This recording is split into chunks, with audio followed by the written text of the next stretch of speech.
Sarah had been building for 3 months, and her hands showed every day of it.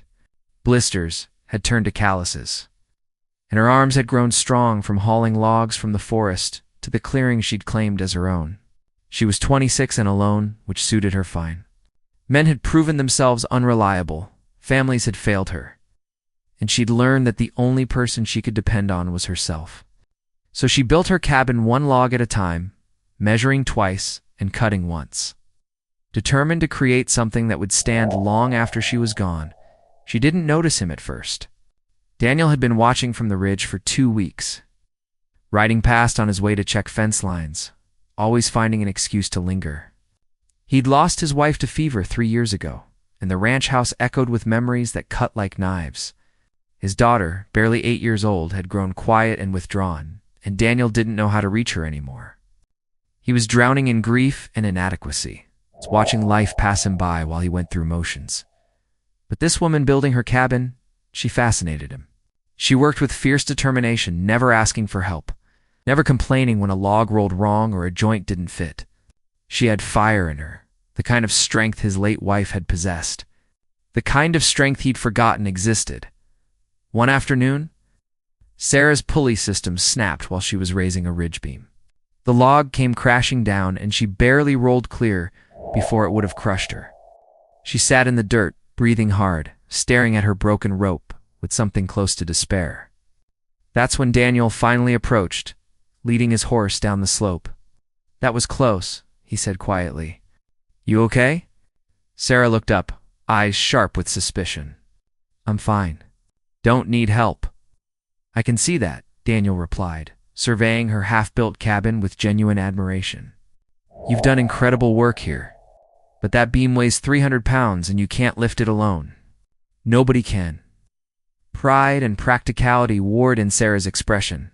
She'd spent so long proving she didn't need anyone, but the truth stood before her in splintered rope and an impossible task. "Why do you care?" she asked. Daniel was quiet for a moment. "Because I know what it's like to do everything alone, and I know how much it costs." He paused, choosing his words carefully. "My daughter Lucy, she's forgotten how to smile. My ranch is successful, but it's empty. I've been watching you build something real here, something that matters. I guess I wanted to remember what that feels like." Something shifted in Sarah's face. She saw past the stranger to the lonely widower, the struggling father, the man who understood what it meant to survive instead of live. "One beam," she said finally. "Help me raise one beam and we'll see." Daniel helped with one beam, then another. He brought Lucy the next day, and the girl watched, wide-eyed, as Sarah taught her to notch logs.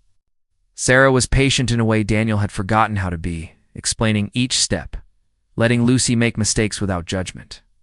And slowly, impossibly, Lucy began to smile again. Weeks turned to months. Daniel brought supplies, his carpentry skills, his quiet presence. Sarah taught Lucy to be strong, to build, to believe in herself. And somewhere between raising walls and setting windows, something unexpected happened. 3 broken people began to heal each other. The day Sarah's cabin was finished, she stood back and looked at what she'd created. But it wasn't just logs and mortar anymore. It was Daniel's careful joinery in the doorframe. It was Lucy's handprints in the clay chinking. It was laughter echoing off new walls and the smell of Daniel's coffee mixing with sawdust.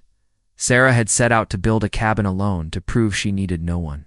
Instead, she'd built something far more valuable. She'd built a family. One log, one day, one act of trust at a time. And when Daniel asked if there was room in her new home for 2 more, Sarah finally understood that strength wasn't about standing alone. It was about knowing when to let others stand beside you,